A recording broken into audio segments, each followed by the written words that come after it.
Հարգելի բարեկամներ, ողջունում ձեզ Ազատարար բլոգն է, Կարենի հետ հերթական թողարկումն ենք անում, մի որոշ չափով ուշացրինք, դա հերթական անգամ իմ հետ էր կապված, հիմա արդեն ի վիճակի ենք շարունակել, շնորհակալություն աջակցության համար, շնորհակալություն, որ բաժանորդագրվում եք, կիսվում եք տարբեր պլատֆորմներում և ձեր լայքերն եք դնում։ Եվ այսպես վերջի կարծես նորություններից ինչ որ լսվեցինք, դա լիբերալ կուսակցությունը Կանադայի ընտրություններում, փաստորեն բաց ընտրություններում կուսակցության անդամների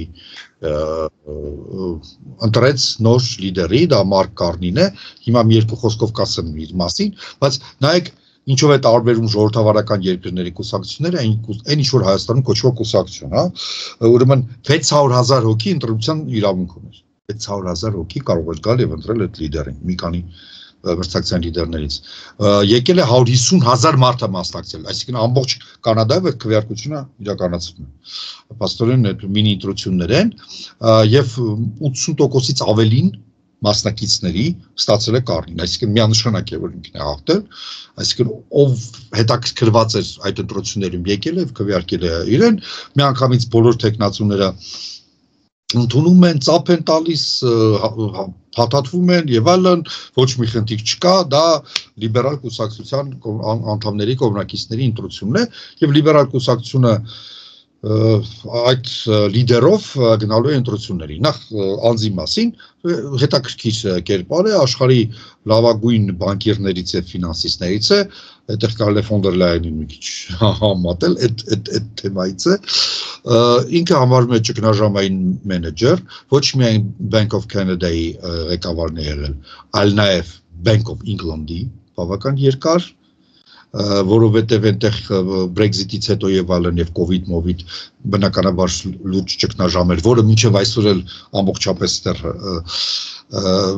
հաղթահարված չէ, բայց ամենացածր կետը վաղուց անցել են եւ ինքը դա համարվում է նաեւ իր ջանքերի շնորհիվ, այսինքն որպես լավ բանկիր, ուրեմն 3 երկրի քաղաքացի է, Կանադայում դա հնարավոր է, որ կանադացին նույնիսկ վարչապետը լինի մի քանի երկրի քաղաքացի եւ հետաքրքիր է, որ այդ երկրներն են Մեծ Բրիտանիան, որովհետեւ ինքը կարծես թե մորական կողմից անգլիական արմատներ ունի եւ Լիվերպուլ, նույնիսկ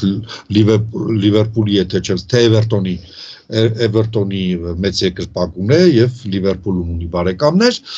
հայրը իռլանդացի է, Իռլանդիայից է եւ ինքը ունի նաեւ Իռլանդիայի քաղաքացի։ Ինչը նշանակում է, որ ինքը նա նաեւ Եվրոպական միության քաղաքացի է, որտեղ Իռլանդիան Եվրոպական միության լիարժեք անդամ է։ Դա կարևոր մի դետալ է, դա այսպես եւս մեկ այսպես ասենք կտոց է Թրամփի եւ ամերիկացի պայքարում գլխին, որ նայեք մենք ոչ միայն չենք խզում մեր կապերը Մեծ Բրիտանիայի եւ Եվրոպայի հետ, այլ ընդհակառակը մի կերպար ենք վերցնում, որը այդպեսին էր։ Իհարկե ինձ համար ավելի հետաքրքիր կլիներ Քրիստինա Ֆրիդլանդի ընտրությունը, որտեղ նրա մայրը ուկրաինուհի է, ինքը ազատ խոսում է ուկրաիներեն, ուկրաինացի է իրեն համարում արմատներով, գնում գալիս է Ուկրաինա, դա իհարկե արդեն ոչ թե կտոց կլիներ, այլ կլիներ ապտակ Թրամփի ադմինիստրացիային, բայց լիբերալ կուսակցության ճնշող մեծամասնությունը այդ պրայմերիսի մասնակիցների ձայնը տվել է իրեն։ Ուրեմն իր համոզմունքներով ինքը սոցիալական պետության կողմնակից է, այսինքն այսպես սոցիալ-լիբերալ հայացքներ ունի, աչից շատ քննադատվում է, այդ թվում Կանադայի պահպանողականների կողմից, Մեծ Բրիտանիայի պահպանողականների կողմից, որպես չափից դուրս շատ ինտերվենցիոնիստ, այսինքն տնտեսական հարաբերությունների միջամտության կողմնակից, սոցիալական տարբեր ակցիաների կողմնակից, Կանադայում իր հիմնական քննադատության նաև թեմաներից մեկը այն էր, որ համարվում էր այսպես կոչված carbon tax-ի, այսինքն ածխաջրային տաքսի հարկի հեղինակը, որի համար Հասկացնային այո, այսինքն դա նավթ, գազ եւ այլն դա սպառում է դրա վրա, որը կանադացիների կողմից ահավոր չսիրված հարկ է եւ որի հեղինակը համարվում է ինքը եւ Պոլիևը, այսինքն մյուս կուսակցության, պահպանողական կուսակցության տեխնացուն իր բոլոր ճառերում բաներանում ձաղկում էր եւ քննադատում էր carbon tax carrying, carrying, ինչպես ինքն էր ասում, այսինքն այդ իր անունով էին դրել այդ հարկը որպես դրա հեղինակ Ինչև է, խեշտրուդուն այդ հարկի համար լիքը այսպես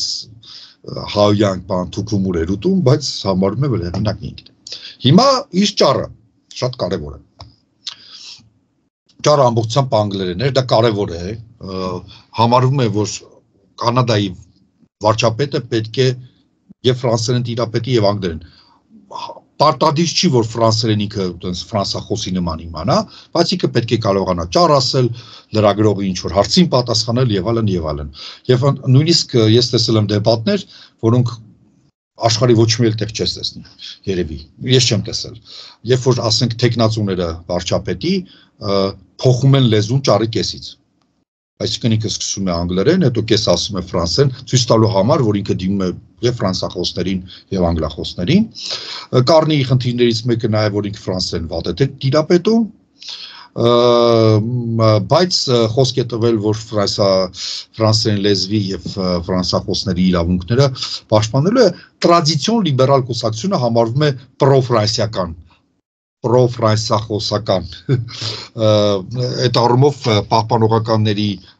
ընտրողները մի քիչ բան են անում, որ դրանք շատ են այդ քվեբեկցիկներին երես տալիս լիբերալ կուսակցությունը տրադիցիոն, այնպես որ ինքը խոսք տվեց իհարկե, որ ամեն ինչ կանի, որպեսզի Քվեբեկը իր ոչ մի բան չկորցնի, միայն ձեռք բերի, որ ֆրանսերենի իրավունքները պաշտպանված լինեն եւ այլն, բայց ես արդեն նայում եի կանադացի լրագրողներին, նույնիսկ քննարկումներ են անում թե արդյոք ֆրանսերենի այս գիտելիքները, որ ունի Կարնին, բավարար են եւ վերջում գալիս են եզրակացության, որ ոչինչ կսովորի։ Մարդը 60 տարեկան է, մտածում եմ, որ ինքը կարող է ընթացքում ավելի լավ ֆրանսերեն խոսել։ Այս նրբությունները ասում են, որպեսզի հասկանալ, թե ինչ հետաքրքիր երկիր է Կանադան, թե որքանով դա Ամերիկա չի եւ ընդհանրապես ոչ մի բան չի։ Ինքը Կանադա է։ Ուրեմն այստեղ կարևոր է շեշտադրումները։ Ես դա կանվանեի այսպես, կանադական նացիոնալիզմ, իսկ լիբերալ կուսակցությունը դա բավական ընդգծված նացիոնալիստական կուսակցություն է եղել միշտ, բայց ոչ թե այն իմաստով, որ մենք ենք օգտագործում, այսինքն էթնիկ իմաստով, այլ Կանադա եւ միակարևարն է իրենց Միացյալ Նահանգներ հարաբերությունների մեջ։ Այսինքն լիբերալները միշտ եղել են ինքնիշխանության կողմնակից, անկախության ամենահնարավոր բարձր կետին կողմնակիցներ, ինչպես արդեն ասի երկլեզվության պաշտպանության եւ այլն եւ այլն։ Այդ առումով ինքը սրեց շատ սուր ազգայնական ճառեր, Կանադան Ամերիկա չէ, մենք ամերիկացի չենք, կանադական համակարգը տարբերվում է, եթե իրենք գրավեն մեր, այդպես էլ ուղղակի ասեց Քարնին, մեր անտառները, ջրերը, ընդերքը եւ այլն կգրավեն մեր երկիրը եւ կզրկեն մեզ այն բարիքներից, որ ունեն կանադացիները եւ չունեն ամերիկացիները։ Օրինակ, ինքը բերեց օրինակ, մենք Կանադայում մեր համար առողջապահությունը իրավունք է, իսկ Ամերիկայում դա շահութաբեր բիզնես է, շատ բարձր շահույթներ ապահովող բիզնես։ Այսինքն ավելի իրենք մոտ են եվրոպական մոդելին երկրի, հա։ Եվ այլն, որ մենք պայքարելու ենք եւ արհամարական այս Տրամպի անունը տալով շատերը վախենում են Տրամպի անունը տան, բայց Տրամպի անունը տալով անվանելով որ նա թշնամին է, Կանադայի ուզում է ցանկի իջեցնել, բայց եթե այսպես մեզ համար ավելի հասկանալի լեզվով այսպես թարգմանենք RSI իր մոտ դա կստացվի, մենք ինքներս իրենք իջեցնենք ցնկի։ Մոտավորապես ես չեմ չափազանցնում այդ ոգով ելույթներ, ծափահարություններ, բոլորը դուրս եք, այսինքն ամբողջ լիբերալ կուսակցությունը իր հետ է։ Եվ շատ հետաքրքիր մի հատ նրբություն, որ ես ուզում եմ հա, մենք կվերացնենք տարիֆները, երբ որ բանականության վերադառնա Ամերիկայի Միացյալ Նահանգները, այսինքն հոգեգար հետ գործ ունենք, եւ տեսնենք որ նրանք բանական են, նոր ոչ թե այս խաղերը կխաղանք, հանեմ, մցնեմ եւ այլն, հա։ Հիմա ինչն է նաեւ այստեղ հետաքրքիր։ Ասես որ կարբոն տաքսը աղքատ խավերի համար հանելու է կամ իջեցվելու է եւ մանր եւ միջին բիզնեսի համար։ Այսինքն ինքը իր գծից հանուն ապագա խորհրդանական ընտրություններում հաղթանակի որոշակի զիջում արեց, որ հարկերը իջեցվելու են, որովհետև լիբերալներին ասում են, որ դուք դառել եք արդեն բանը սոցիալ-դեմոկրատների, որոնք Կանադայում կոչվում են New Democrats, հացը խլել եք ձեռներից, արդեն սոցիալիստական քաղաքականություն եք վարում, շատ բարձր հարկեր եւ այլն, ինքը խոսքի տվեց, որ հարկերը իջեցվեն, բիզնեսի համար կստեղծվի առավելություններ եւ այլն, որ մենք որպես միասնական ազգ պիտի մեր տարաձայնությունները եւ այլն հաղթենք, որպեսզի կարողանանք պահել մեր երկիրը եւ մենք մեր երկիրը պահելով։ Այսպեսի խրող հետաքրքիր ճար, ուրեմն ընտրությունները կամ գարնան լինելու կամ աշնանը, եթե հատուկ որոշում չընդունվի աշնանը, դա ամենավերջի ժամանակա հատվածն է, երբ կարող է լինել, որովհետև 5 տարուց ավել, որքան գիտեմ, այդ ներքին պալատը իրավունք չունի գործել բացի պատերազմական իրավիճակից, եւ այդ ինչ ուզում եմ ասել, մասկի գերագնահատումը սեփական անձի։ Ուրեմն մասկը ասեց որ սեփական ինչի հա էգոյի չգիտեմ ինչպես ասել հա տեսել ես Ոզնյակի հարցազրույցը երբ որ ինքը մասկի մասին պատմում է Ստիվ Ոզնյակը Apple-ի համահիմնադիրն է Ստիվ Ջոբսի հետ եւ այլն այն աշխարհը որում մենք հիմա ապրում ենք դրա հեղինակներից մեկը Ստիվ Ոզնյակն է մասկը բան դա արդեն հաջորդ սերունդն է էլի ոնց որ եկել են նաեւ օգտվում են նրանց բաներից գիտես ոնց որ պապիկը խոսում է որ գիժ թորան մասին որը դե գիժա բայց երևի կարող է բուժեն ապա չբուժեն բայց գիժա անպայման նայ որ հավաքես Ոզնյակը մասկը հա եւ հա, շատ հետաքրքիր, բառացի ասում են ինչ-որ բոլորս գիտենք, ասեմ ոմանց մոտ, որ մի անգամից շատ փող են ստանում և մեծ հաջողություններ, ու ցույց է տալիս գլխին, ասում մի քիչ այսինքն ոչ թե բաներով է ասում, այսպես ձևերով, այլ ուղղակի ասում է մի քիչ տանում է, էլի յանը, այս կողմը, բայց ասում է դե հիմա պետք է դրանց իջացնել ցույց տալ, որ կյանքը տենց չի։ Հիմա ինչպես են ժողովուրդները ցույց տալիս մասկին, որ կյանքը այդպես չի։ Ես կսկսեմ մեր օրինակով վերջացնեմ Ամերիկայով եւ մենք արդեն շատ կարեւոր հարցի մասին խոսենք Ուկրաինայի եւ խոսքը կտամ Կարենին։ Գերմանիայում հարցումները ցույց էին տալիս, իսկ այնտեղ հարցումները երբ որ արդեն մոտենում են խորհրդանական ընտրությունները, ինչ կան երևի 1-1.5 տարի առաջ արդեն անընդհատ ինտենսիվ հարցում են անում, եթե վաղը լիներ ընտրություն, չէ։ Եվ ես նայում եի այդ կորը 5-6 խոշորագույն նույնիսկ ավել, հա, կենտրոնների հարցումային եւ սոցիոլոգիական։ Ուրեմն այլընտրանքի Գերմանիայի այլընտրանքի ռեյտինգը 18-ից 24%, այսինքն 18 պիկը 25 նույնիսկ, այդպես տատանվում էր։ Այն պահին, երբ որ մասկը ասեց, որ պետք է ընտրեք դրան, շուշ անորթիներ, գերմանացի եք ինչ եք, բոլորդ պետք է գաք ու ընտրեք այլընտրանքը, մոտարապես 20-21% էր ռեյտինգը 22.5 ամենաբարձրն էր այդ պերիոդ։ Հա, այդ քո 5-ից որ կա, հա, ինչքան ստացավ 21%։ Այսինքն իր այդքան շուխուր է, այդքան գերմանա-ամերիկյան հարաբերությունների սրացումը, Վենսին մարդ բերեց, որ ասեց մասկը ճիշտ է ու պետք է այլընտրանքը հաղթի։ Տրամպին մտցին այդ թեմայի մեջ, որ մի հատ էլ գովա այդ այլընտրանքին, այլընտրանքը ստացավ ավելի քիչ, քան նույնիսկ այդ հարցումների իր պիկներ 24-25% մինչև պիկա ունեցել, ինչ որ մի բան։ Հա, իսկ դա շատ սեզոնային բան է, ասենք, չգիտեմ, ջերուցման սեզոնը շատ թանկ է գազը, սրանք ասում են, եթե Ուկրաինային դադարենք օգնել, գազը կես ժամանակ, կարա այդ բանին հելնի, այդ բան չի։ Այսինքն էֆեկտը մասկի ու լավագույն դեպքում 0։ Ընտրակցության արդյունքին։ Գերմանացի ժողովուրդը ասեց չէ։ Ավելին գերմանացի ժողովուրդը գերադասեց քրիստոնյա դեմոկրատներին, որոնք անկախ Եվրոպա, եվրոպական բանակ, Ռուսաստանը թշնամի է, մենք դրա մասին խոսելու ենք, չկրկնվեմ, հա, Ուկրաինան մեր դաշնակից։ Սա գերմանացիների պատասխան։ Այսօր թե երեք պետք է լինեին ընտրությունները Գրենլանդիայում, տեղական պարլամենտում։ Մտեք ինչա կատարվում։ Բայց համոզված եմ, որ նույնն է։ Այսինքն ոչ մի կուսակցություն, որը ասի գնանք միանանք Ամերիկայում, այդտեղ չկա այլ այդ կուսակցություն, բայց եթե լիներ, կտեսնենք, որ արդյունքները Չէ, այնտեղ անկախության հարցն է սուր կանգնած։ Ուզում են անկախ անեն։ Պարլամենտում անկախականները մեծամասնություն են, բայց հենց իրանք էլ կմնան մեծամասնություն մնան։ Հիմա Կանադան շատ վատ էր Տրյուդոյի վիճակը։ Տրյուդոյի վիճակը վերջին 1 տարում, որովհետև գներ հարկեր բարձր արդեն ասեցինք, որոշակի ստագնացիա տնտեսական,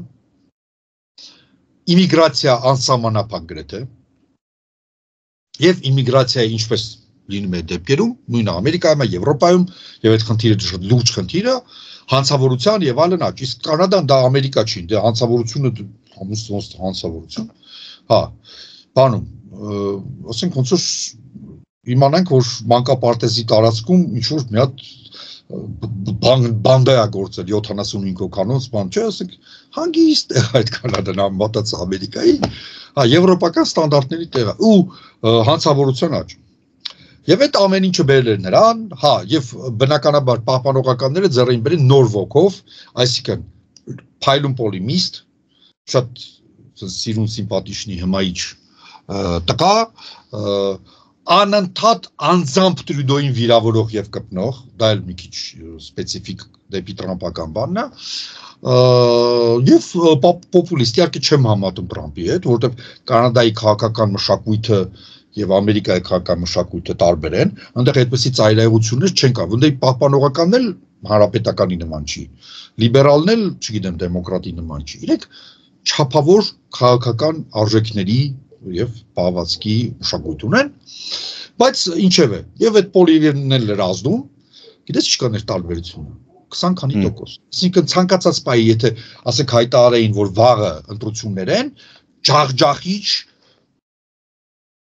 պարտություն Կանադայում լիբերալների, այն որ գետնին են հավասարվում, վերջ, որով անցնում։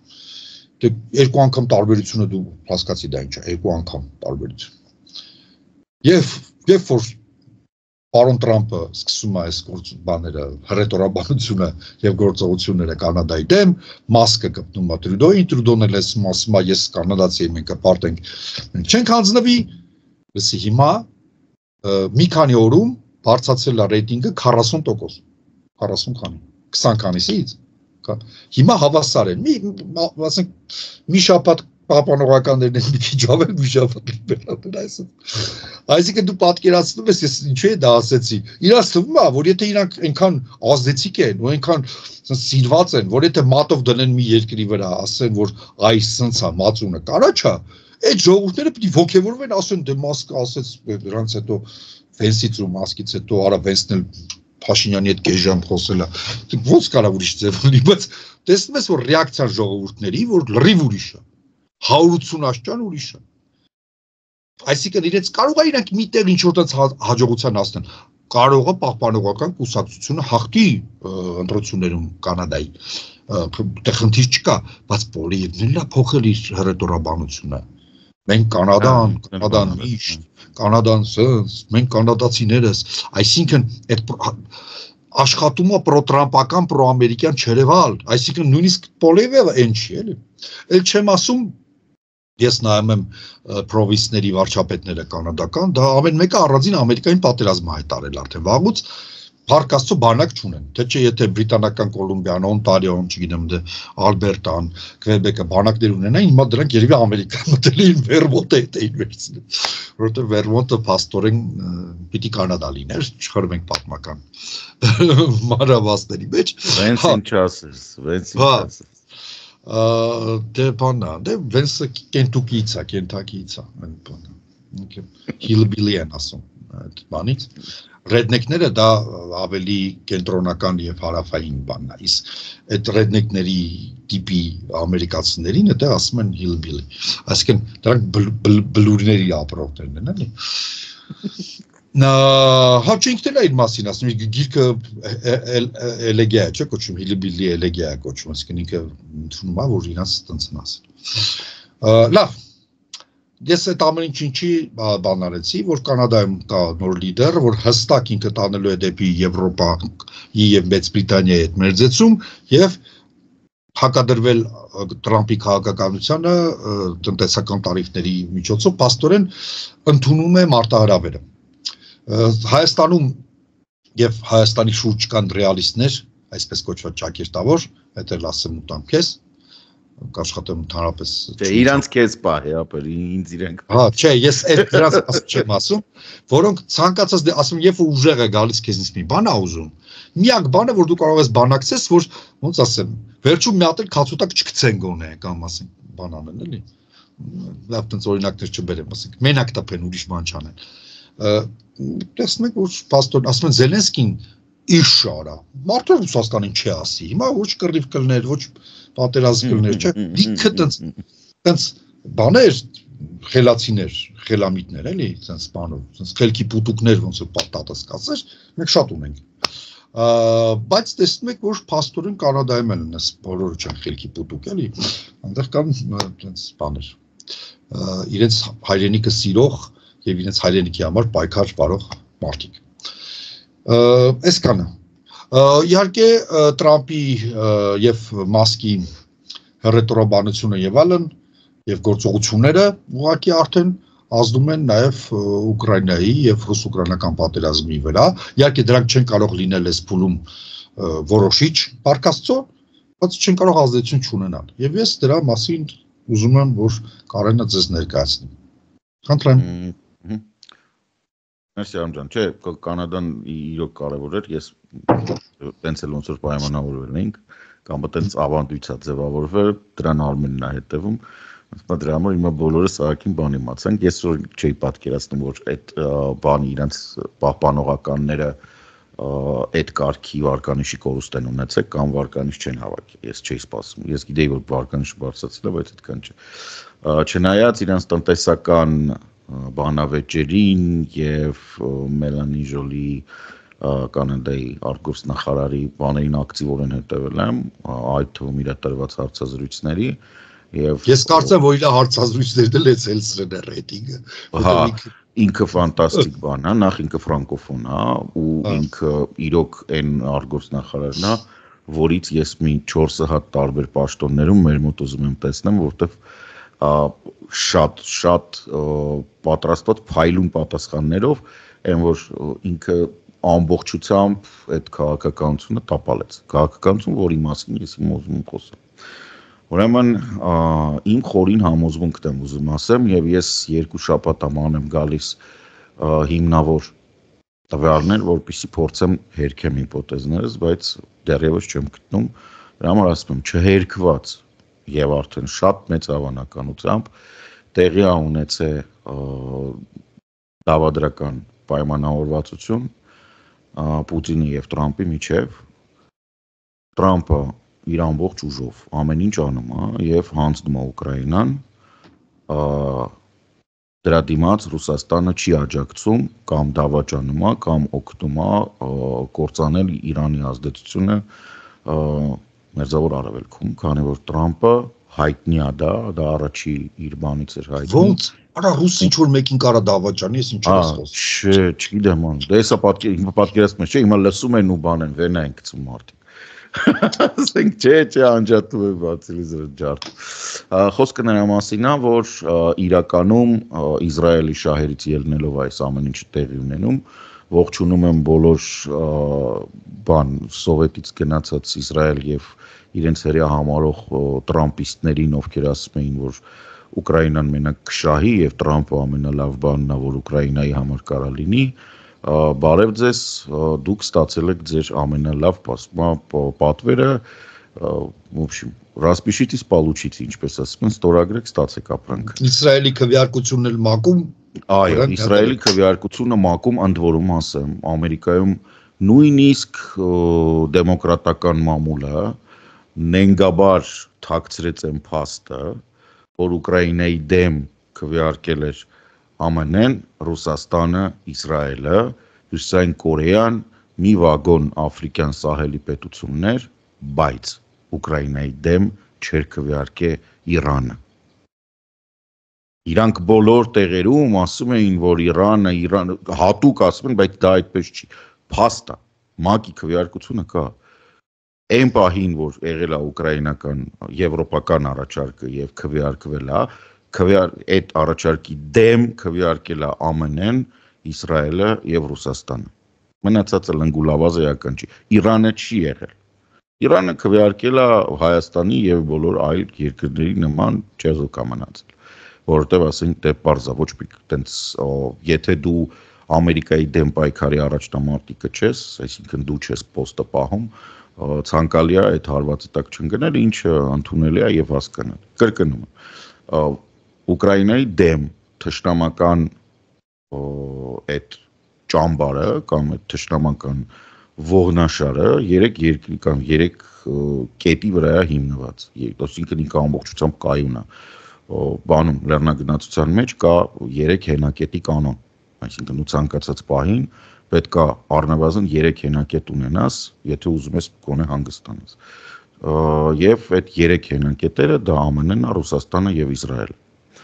Ինչի՞ է սա կարևոր, որովհետեւ սրանով երրորդ մեր զրույցի են վերջի մասին, որը Սիրիայի եւ Մերձավոր Արևելքին է վերաբերում, ստեղակապնում։ Հիմա վերադառնում Ուկրաինա։ Ինչ է անում Տրամպը։ Տրամպը ամբողջությամբ ոչնչացնում է աջակցությունը ամբողջությամբ։ Տրամպը ամբողջությամբ ոչնչացնում է եվրոպական հնարավորին չափով, որը որ կարողանում է ոչնչացնում է Եվրոպայի պոտենցիալը, որ ինքը կարողանա բանանի, հիմա մանրամասնեմ, Տրամպի ադմինիստրացիան բոլոր այն զինատեսակների եւ սպառազինությունների, որը պարունակում է ամերիկյան պոտենտ, դրա արտահանման բլոկավորում է սկսել։ Այդ թվում շվեդական գրիֆենների, որտեղ որ շարժիչ ամերիկյան, այդ թվում բրիտանական, այսինքն իհարկե երբ հարցը տրվում է, արդյոք կարող է Եվրոպան Ուկրաինային աջակցել, այո կարող է, բայց եթե ԱՄՆ-ն իր պատենտները հետ կանչի եւ ասի, որ իմ պատենտներով ցանկացած սպառազինություն չի կարող տրվել ոչ մեկին, բացի քո երկրից, ոնց որ ինքը արած գրիֆենների հետ, դա նշանակում է, որ Տրամպը ամբողջությամբ արդեն անթակույց իր վրա հագցնում է Պուտինի շորերը եւ Պուտինի տուզիկի կարգավիճակով ոչնչացնում է Ուկրաինան։ Էլի եմ կրկնում, սիրուն աչքերի համար չի, ոչ փողի համար է, ոչ մետաղների համար է, ոչ մի բանի համար է։ Տրամպը կատարում է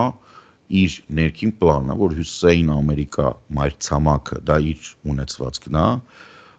Եվրոպան խանգարում է, այդտեղ պետք է Ռուսաստանը լինի,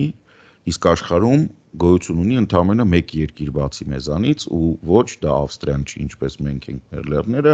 այլ դա ռազմական հանցագործ, եթե ընդհատեմ Բիբի Նետանյախու։ Բայց պետք է ասեմ, կպայթեմ որ չասեմ, էլի։ Ասա։ Ուրեմն ախպեր, ուրեմն այդ դրամաբանություն չկա այդ քաղաքականության մեջ։ Որևէ դրամաբանական բացատրություն ինել չի կարող։ Ուրեմն բայց կոնգրեսում կա հերթական այնտեղ Արա չեմ զում վիրավորական բաներ ասեմ, հետո կասեն սեռ հետա կապված։ Կին բան է, Մարջորի Գրինը չի, չէ, ուրիշ։ Այնտեղ մի հատ հոպարը։ Հա, մի հատ կան տենց։ Հա, մի 3-4 սատ, ուրեմն սրա բաներն են, որ ինքը համոզմունքներով իզոլյացիոնիստ է, այսինքն Ամերիկան չպետք է ունենա դաշնամուր, պետք չէ, մենք մեր համար կապրենք։ Ունեն դա տրադիցիա, դա։ Բայց, այդտեղ կա մեծ բայց պետք է աջակցել Իսրայելին, ինչու, ռամբանությունա չէ պետք, կրոնական բաներով, որովհետև մեր կրոնը մեր հավատը ասում է, որ բանա, բողոքական սիոնիստ էլի, որ Իսրայելին պետք է նայել, այսինքն մարդը քաղաքականությամբ է զբաղվել, իրենց որ մեկ ընտրվել է, եկել է կոնգրես, ու ասում է, որ մենք ոչ մեկ պետք չի, մենք փակվում ենք, բայց մենք այսքան ծակ ենք թողում, որ ձեռը հանենք, մեր Իսրայելին օգնենք, նորից մտցնենք հետ կամ չմտցնենք հետ։ Լամաջի դիետան է, էլի։ Հա, տակից Իսրայելը մտցնեն, էլի։ Որոսո Նայ, լրիվ համոն, տես պրոբլեմը հիմա որտեղ է։ Եվրոպական միության անցած շաբաթ տեղի ունեցած հանդիպումների ընթացքում երկու կարևորագույն որոշում է կայացվել, մեկը այդ գիտես խոսել ենք դրա մասին, ու երևի անձամբ ենք խոսել, 680 միլիարդ եվրոյի Եվրոպական միության բան բյուջեի կանոնի թուլացում, այսինքն դուք կարող եք ավելացնել բյուջեի դեֆիցիտը եւ դա չի համարվի հիմք բացասական վերաբերմունքի մինչև 3.5% հասցնելով ձեր ծախսերը պաշտպանության ոլորտում։ Սա ավտոմատ, այսինքն եթե դու դեֆիցիտ ես առաջացնում, ասում ես պաշտպանության ոլորտի համար, դա օքեյ է Եվրոպական բանկի եւ բանի համար։ Սա գեներացնում է մոտավորապես 680 միլիարդ եվրո։ Բացի դրանից 150 միլիարդ եվրո հատկացվում է ծրագրերի, վարկային ծրագրերի հատուկ շատ ցածր տոկոսադրույքով, որոնք ուղղված են Եվրոպական միության համընդհանուր պաշտպանության համար գնումներ կատարելու, որոնք պետք է ուղղված լինեն հոբ միջոցների, հակաօդային, ռեփ միջոցների, այսինքն ռադիոէլեկտրոնային պայքար, հրետանի եւ որոշ չափով այլ բաներ, բայց հիմնականը սա է։ Ինչով է սա կարևոր, այս 150 միլիարդի համար արդեն իսկ սկսվել է բավականին լուրջ, սենց ասեմ, մեկնաբանությունների պատերազմ, որովհետեւ Ֆրանսիայի եւ Ֆրանսիայի հետ կանգնած պետությունների բանը դիրքորոշումը հետեւյալն է, այդ 150 միլիարդը պետք է ամբողջությամբ ծախսվի Եվրամիության մեջ եւ արգելված է այդ 150 միլիարդ միջոցներով գնել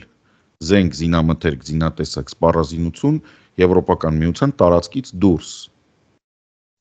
Հաստատ ներքին նաեւ ռազմա արդյունաբերական համալիրը զարգացնելու համար։ Այո, ստեղ այն է, ինչի մասին ես ասում, քանի որ Ֆրանսիան առաջատարն է, Ֆրանսիան ամենախելամիտքը դե ֆակտո ստացվում է, որ ժամանակին մենք ասում էինք, բայց նենց չի որ բանը, Ֆրանսիան ամենախելամիտ քաղաքականությունն է վարել, զրո կախվածություն Ամերիկայի Միացյալ Նահանգներից, կեցե դե Գոլը, ասում է Աստված հոգին լուսավորի։ Դե Գոլի հիմնադրված անվտանգային համակարգը հիմա փաստացի միակ հնարավորությունն է, որ Եվրամիությունը կարողանա Ամերիկայի Միացյալ Նահանգներից անկախ ռազմաքաղաքական որոշումներ կայացնի եւ գործողություններ անի։ Բացառապես Ֆրանսիա։ Էս մի կողմ, հասկացենք սա։ Ենթադրում եմ, որ սրանց կմիանա նաեւ Շվեդիան, որտեղ շվեդական ՍԱԲ-ը ուղղակի պատկերացնում է, չէ՞, ասենք ինքը 2 հատ կոնտրակտ ունի, բաները Գրիֆենը վաճառելու, Ամերիկան ասում է չէ։ Ու ասելուց հետո չէ, գնում այդ երկրներին ասում է խես Գրիֆեն առնում, արի ես քեզ F16 կտամ։ Այսինքն ինքը ոչ թե արգելափակում է, ինքը նաև գնում է F16-ա բանան։ Դենց որ ենթադրում եմ, որ Շվեդիան եւս դրան կմիանա։ Մյուս ֆլանգում ճիշտ է, որ Գերմանիան F35-երի հետ կապված խնդիր ունի։ Բոլորը F35-երի կապված խնդիր ունեն, բոլորը։ Առաջինը Բելգիան էր, որը խոսք էր տվել, որ 25 թվականի գարնանից կսկսի իր F16-երի պարկը հանձնել Ուկրաինային, սա պայմանավորված էր Բայդենի ադմինիստրացիայի ժամանակ, եւ սա կապված էր նրա հետ, որ բելգիական առաջին F35-երը պետք է գային 25 թվականի ձմռանը, այսինքն հիմա, որպեսզի գարնանը արդեն, այսինքն 10 հատ եկավ F35, ինքը 10 հատ F16 տալիս է այնտեղ։ Գիտես ինչ արել Տրամպի ադմինիստրացիան։ Տեղափոխել է 26 թվականի վերջ, չի կարա արգելափակի, տենց ինչ-որ ինքը իրականում շատ փոքր է, որովհետև թե բրիտանական թագավորական ընտանիքը եւ թե բելգիական թագավորական ընտանիքը մի փոքր ավելի հզոր են, քան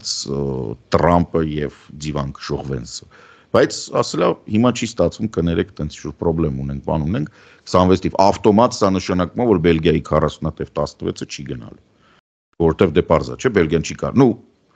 առնվազն նորմալ կլինի, եթե Բելգիան չտա, ասի ախպեր ոչ եմ մնալու առանց կործանիչ։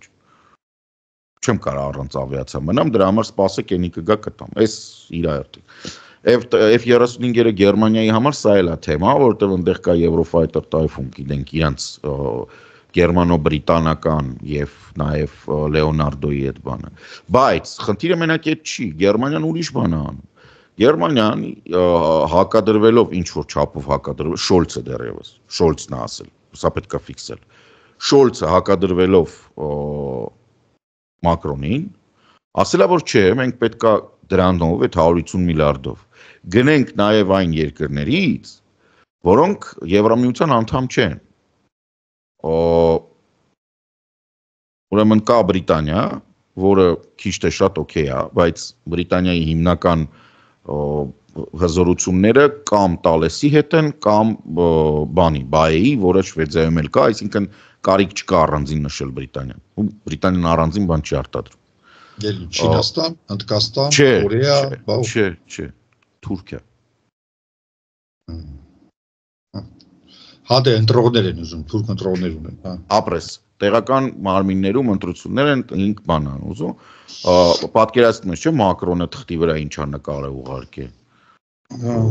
Տենց իշուր բարև ձեզ։ Ենթադրում եմ, որ այս երկար չի տևի, ինչ որ ժամանակ հետո դե այլևս էլ Շոլցը դե երբ է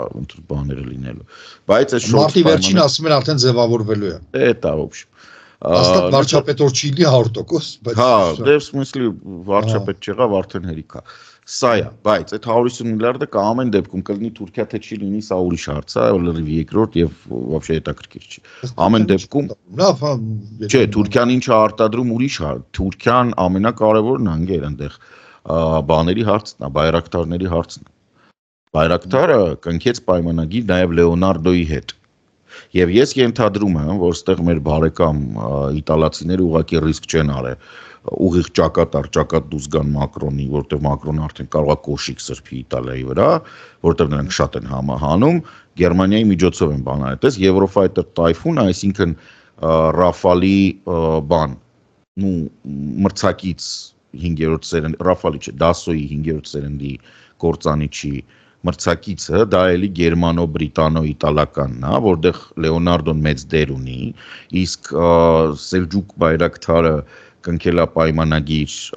Լեոնարդոյի հետ, որ իրենք համատեղ բան են անելու, այդ բայրակտարների նոր սերնդների արտադրություն բան, այսինքն ստեղ այսենց ինտեգրում է տեղի ունենում, ակնհայտ է, որ այս 3 երկրների մեջ կա պրոբլեմ, իրանց Թուրքիան պետք է որպես էժան արտադրական բան, հարթակ, ակնհայտ է։ Ակնհայտ է, որ Եվրոպայի զգալի մասին Թուրքիան ընդհանրապես պետք չի, ոչ մի տեսքով եվրոպական անվտանգային համակարգում, առավել ևս դա պետք չի Ֆրանսիային, այդ կանրադառնանք Լատակիա, Սիրիա, Լիբանան։ Եվ Հայաստան իհարկե, անշուշտ, ոնց առանց մեզ, որտեղ ամենակարևորը մենք ենք ու Ավստրիան։ Հիմա Ուկրաինային բանն ես ասելու, թե Ուկրաինան են կարճ անդրադառնա։ Անցի ավարտի, այդ հետո մտածեցի, որ դա կարելի է սիրել հետ ասել։ Okay, ուրեմն ուկրաինական ճակատում Տրամպի եւ Մասկի դավաճանությունից հետո բավականին սենց տրամադրությունների անկում է նկատվում, այն ինչ որ մենք կարողանում ենք տեսնել ծրագրամալիկներով իրանց ոչ թե որ բաներ են գրում, այլ ես տենց իրանց բրիգադների բաների ալիքներն եմ կարծում, կա մի փոքր տենց դա կոչվեր մանտրաժ։ Ռուսաստանը ահա որ ակտիվացել է Կուրսկի շրջանում եւ դա կապված է նրա հետ, որ Ուկրաինայի տարածքից դուրս նույնիսկ այն հետախուզական տվյալները, որը ամերիկան չգիտես թե տալիս է, թե չի տալիս, թե ուշացած է տալի, թե ուշացած չի տալի, ոչ հետախուզական տվյալներ Ռուսաստանի տարածքի մասին այլևս չի տալիս։ Այսինքն Կուրսկի շրջանում ռուսները այդ ընթացքում նախապատրաստը իրականացել են օպերացիա, որը տենց բավականին հաջողված կարելի է համարել Ռուսաստանի համար, ինչը առաջացրել է նաև ուկրաինական կողմի զայրույթ, բացի դրանից գիտենք, որ խաղ բնակիչների սպանություն, որովհետև ժամանակին ինչ որ նաև Սուջայում փորձել են գազատարով Էդ եմ ասում։ դեսանտ մտցնել։ Գազատարի միջով մարդ են տրուբայքի միջով գազ են անցկացրել, ընդ որում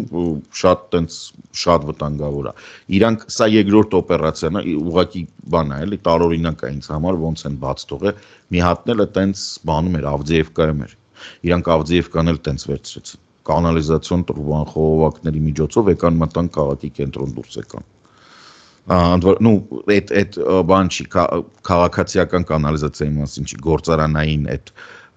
արտահոսող ջրերի բաներով, խողովակներով եկան մտան բան այդ Ցարսկի պալենա էր ինչ էր այդ բանի մոտ, որը որ ավտոմատ բերեց Ավդիևկայի քաղաքի բուն պաշտպանական շրջանը կիսեցին երկու մասի։ Այսինքն երկրորդ անգամ իրանք նույն օպերացիան իրականացրեցին, ինչ տարօրինակ է ոնց են բաց թողել, փուստ տվել դա, բայց ամեն դեպքում anyway դա փաստ է։ Ոչ մի տվյալ չկա, ասում են ուկրաինական կողմը, ասում է 100 զինվորականի գրոհայինի մասին, հիմա դա ոնց որ թե ոնց է բան են արել, չեզոքացրել են, խելքաբար չկա թե 100-ին ինչ ա եղել, բայց արդեն իսկ պարզ է ներքին ուկրաինական բանում պատտվում է բան չեք տրակացրել գազատարը, որովհետեւ դե մարդը գալիս են, չէ՞։ Եվրոպացիները դա չեն կարող թույլ տալ, այո, դա բանն է, ենթակառուցված կա, որը կոպիտ ասած բան թեմա է։ Այս մի կողմ Պոկրովսկի ուղղության վրա տեղի է ունենում ուկրաինական ուժերի տեղային հակահարձակումներ, փոքր փորձում են դիրքերը կարգավորեն, բայց ամեն դեպքում ես կասեի, որ ստեղ ռուսական կողմը եղածը սպառվել է, իրանք նոր բան են, Գառնանը նոր պրիզիվ են սպասում, նոր մոբիլիզացիա են ուզում, եւ սա կշարունակվի երևի ամառվա կողմ, որովհետեւ դե մոտավորապես վերջի 2 ամսվա մեջ ինչ որ միջինում որ նայում ես խայտարակ բան են գնում ամիսը 7 կիլոմետրի մասին է խոսքը, որը թիվ չի էլի ռուսների առաջ գնալու, այս տեմպը կանգնել է եւ հետ է գնում, դա նշանակում որ նույնիսկ սրա չկա։ Ու նաեւ ուրիշ թիվ խնդրում եմ ասա, էլի կիլոմետր կորուստ։ Այդ դրան է գալի։ Կիլոմետր առաջ գնալը ինչքան է ռուսը կորուստ։ Դրան է գալի, կիլոմետր կորուստը կարանք հաշվենք զուտ բանով, մենք վերաձևակերպենք, բայց օրական չհերկվող կորուստների թիվը ամենաբարձրն է 1400-1500 հոգի է հասնում։ Այդ շատ մեծ թիվ է, էլի, շատ մեծ թիվ է, որովհետև Բախմուտը գիտեինք շատ է 899 հոգի էր, ասում էին շատ են ռուսները կորցնում, բայց գնալով մենակ ավելանում եւ ավելանում է։ Դա նաեւ պայմանավորված է նրանով, որ ծանր տեխնիկայի եւ զրատանկային միջոցների ամբողջությամբ սպառում է տեղի ունեցել, գոյություն չունի այսինքն ռուսական բանակը հիմա ամիսը 4-5 հատ տանկ է արտադրում, բայց հասկանում ենք, որ 1300-1400 կիլոմետր ճակատի համար դա ոչինչ է եւ ինչ որ տեղային հարձակման համար կարող է օքեյ է, բայց բան չի։ Ռուսական զորքերի տեղաշարժը տեղի է ունենում, ասենք Ժիգուլիներով, բուխանկեքով, բաներով, որը խնդալու է։ Միևնույն ժամանակ շատ կարևոր մի բան կա, որ դրոնային պատերազմը անցել է, ոնց որ եւս մեկ բակարդակ բարձրացել է, եւ այդ Պոկրովսկի ուղղության վրա ռուսական զորքերի բաները են Ռյադովկա բանը այդ տիպի ալիքներով, որ նայում ես, իրանց մոտ բողոքը շատ հաճախ իրանք տեղի հրամանատարների կամ զինվորների արդեն խրամատներ ունեցած բողոքներն են բանանում։ Ասում են մինչև 18 կիլոմետրից սկսած առաջնագծից, այսինքն մինուս 18, առաջնագծից 18 կիլոմետր։ Ռուսական զորքերը ստիպված են այդ որ ծիծաղում ենք էյշով բանով, այդ հենց ինչ չեն ասում, որովհետև կադրերը կա, այնպես չի։ Չէ, ծիծաղալը ծիծաղում ես, բայց ինչի են վերցրել, այդ նենց չի որ ամբողջությամբ տրանսպորտն է սպառվել։ Խոսքը նրա մասին է, որ այդ խորության վրա 15-18 կիլոմետրից սկսած ցանկացած տրանսպորտային միջոց, դե որտեվ ինքը մեծ է, ավտոմատ դառնում է դրոնի ուտելիք։ Այո, դրոնը իջնում է։ Ցավոք 44 օրյա ժամանակ այդ մեծ ավտոբուսների պատմությունն է, որով Այո, այդ նույն բանն է։ Այսինքն մենք ինչ ունենք։ Մենք ունենք հիմա գարունը մի քիչ շուտ ասկսել, այնտեղ էլ է տակ, որ նայում ես կադրերը, տեսնում ես։ Ոչ մի խաղաղության պայմանագիր չի լինելու, այս որ իրանք հիմա Էրիադում հանդիպում են, չեն հանդիպում, ոչինչ չի լինելու, դա ակնհայտ է։ Մենք ունենք նաև խնդիր, որը կապված է լոգիստիկայի եւ Starlink-ների հետ, ես այդ հիմար կյադու մասին չխոսեցի, դու խոսեցիր այդ Հարավ Աֆրիկայից բան կոնտրաբանդայով ներմուծված։ Եթե պետք է ասեմ, ուրեմն մեղադրել է Հարավային Աֆրիկայի միության կառավարությանը, որ իրեն հատուկ Starlink-ի չեն թողում աշխատի Հարավային Աֆրիկայում, որտեղ ինքը սև չի, սպիտակ է, որտեղ ֆրանսիստական պետություն է։ Ինչա նշանակում չեն թողում աշխատի։ Բան չէ, Starlink-ը չկա Հարավային Աֆրիկայում, հանել են։ Հա, լիցենզիա չեն տալի։ Հա, բալասի։ Սրանք է բերեթղթերը ցույց են տվել, որ ինքը նույնիսկ չի դիմել այդ լիցենզիա։ Այսինքն, ընդ հայտերի մեջ, ասենք կա էսի, օրինակ ֆրանսիացի կամ չգիտեմ, իր հայտը չկա, ասում է, թող հայտ տար, կերևար մենք ռասիստ ենք, ռասիստ չենք, վատ մարդ ենք, ինչ ենք, բայց որ չի տվել, մենք ինչ ենք ուզում։ Այդ էր ալիգդոտը ասում։ Աշխարհով հայտը արել է, որ բան են, ասում ես որ սև լնեի, այ կթողեին ասում, բայց որ սև չեն թողում։ Ես չգիտեմ, այդ հոգեկան հիվանդությունը դա չի բուժվում ամեն դեպքում, ես գնալով համոզվեց, հա, այս Starship-ը որ տրակեց եւս մեկ անգամ 9-րդ անգամ արդեն դա եւս բյուջեի փողերի մսխում է, ես այս վերջերս կարդացի տնտեսական հիմնավորում, ընդ որում ինքը շատ հետաքրքիր է, ինքը 22 թվականի, այսինքն մինչև այս պատմությունները, 22 թվականին հրապարակվել է, հետևաբար տվյալները մինչև 21 թիվն են։ Համաձայն որի Starlink-ի տնտեսական հիմնավորումը ուղղակի գոյություն չունի, ու շատ մարդիկ շատ տնտեսագետ են, աշխարհագրագետ են, ասում են ժողովուրդ, պրոբլեմը գիտեք որն է, որ Starlink-ի պոտենցիալ գնորդը, ով որ ամիսը $100 կտա ինտերնետի, հա, ինքը ոսկե միլիարդի մեջ է, այսինքն ինքը կամ Եվրոպայի կամ Հյուսիսային Ամերիկայի, ու մասամբ նաև Ավստրալիայի, Նոր Զելանդիայի շատ քիչ քաղաքացի է, ուրիշ տեղ չկա։ Աֆրիկայում ասում եմ մարդիկ $100 չեն տա ինտերնետ։ Շատ քիչ քանակությամբ կլենք կորպորատիվ, անհատներ չէ, կորպորատիվ։ Այնտեղ կա համեմատական Սովետի վաղ երկար ժամանակ ավտո մենակ հիմնարկներ ունեին, անհատ մարդկանց զրը մատերի վրա կարային աշխի։ Ինչե 60-ական 70-ական թվերը։ Իսկ ինքը ասում է, որպեսզի ես 0 դուրս գամ, 0, այդ էլ 21 թվին, որպեսզի SpaceX-ը 0 դուրս գա, ինքը պետքա ոչ թե հավաքի, այլ ինքը 0 կլինի այն պահից, երբ որ ինքը կունենա 50 միլիոն հատ բան ստանցիա։ Բան, հա, բաժանորդ։ Այսինքն մենակ այն ժամանակ, երբ որ ինքը ունենա 50 միլիոն հատ ու մի տարի դա տևի, ինքը այդ ժամանակ այդ տարվա համար կլինի 0։ Այսինքն մի հատ հարց տամ։ Այդ հիմարները ուզում են Եվրոպական միությունը տապալեն։ Ու իրանք մտածում որ դա իրենց կլիենտների քանակը շատացնի։ Չէ, չգիտեմ, ինքը ինձ թվում է այդ հարցը մենակ այն մարդիկ, ով որ green card պետք է առնեն 5 միլիոն, չէ, gold card կներեք։ Gold card պետք է առնեն $5 միլիոն, դրանք էլ երևի բաժանորդ լինեն։ Բայց դրանք սա իրար հետ գումարես, բազա պատկես 3-ով, ասենք մարդա 4 հոգի հաշվես, էլի այդ կամ մարդ չեն լինի։ Ես քեզ ասեմ, ստեղ շատ հետաքրքիր բան է գալի կպնում, տես ինքը ինչ անում, ինքը կարող է Ամերիկայի բյուջեից է ուզում այդ փողը վերցնել։ Ինքը սաղ մնացած ծախսերը կրճատում է, որ իր ծախսերը ավելացնի, իր եկամուտը ավելացնի։ Դա արդեն ամերիկացիները բացահայտ են խոսում։ Բացահայտ։ Հա, դե այդ է ստացվում, հասկանում ես։ Ներկայացուցիչների պալատում ու սենատում է այդ խոսույթը կա։ Իսկ արդեն բաները բացված են, արդեն գիտես կարող է Հեսա քեզ տամ շատ խոսացի, բայց էսի պետք է ասեմ։ 3-4 օր առաջ, չեմ հիշում, 4 օր առաջ։ 4 օր առաջ երևի թե առաջի կադրերը հայտնվեցին, գիտես որ Պետրիոտը փագել է, այդ բանը, Տրամպը փագել է, Պետրիոտ չկան ու ինչ կա հրթիռները էսա, պակասը, քիչ է։ Առաջին անգամ վիզուալ ապացուցված ֆրանսիական միրաժների աշխատանքը, որը թևավոր հրթիռները, այդ այսպես կոչված Խ-101-ի ոչնչացումը օդում։ Այսինքն ամենակարևոր գործառույթը, որը ուներ իրականում այդ գործանիչը, որը օդի գերակայությունն ապահովում, մենք փաստացի տեսնում ենք, որ ֆրանսիական բանը աշխատեց, ֆրանսիական մոդելը աշխատեց։ Ինչի է Միրաժը ավելի էական, Միրաժը ունի նաև բան, փոքր դրամաչափի հրետանի վրան 30 մմ-անոց, 2 հատ, 2 փողանոց, ու պլյուս ինքը ունի հրթիռներ, այսինքն օդ բարձրացրած միրաժը պոտենցիալ կարա աշխատի զրոյացնի, զգետնի, ինչպես մեր մոտ է ընդունված ասել, 5-ից 6 հատ շահեդ եւ 4 հատ հրթիռ, մի հատ միրաժը։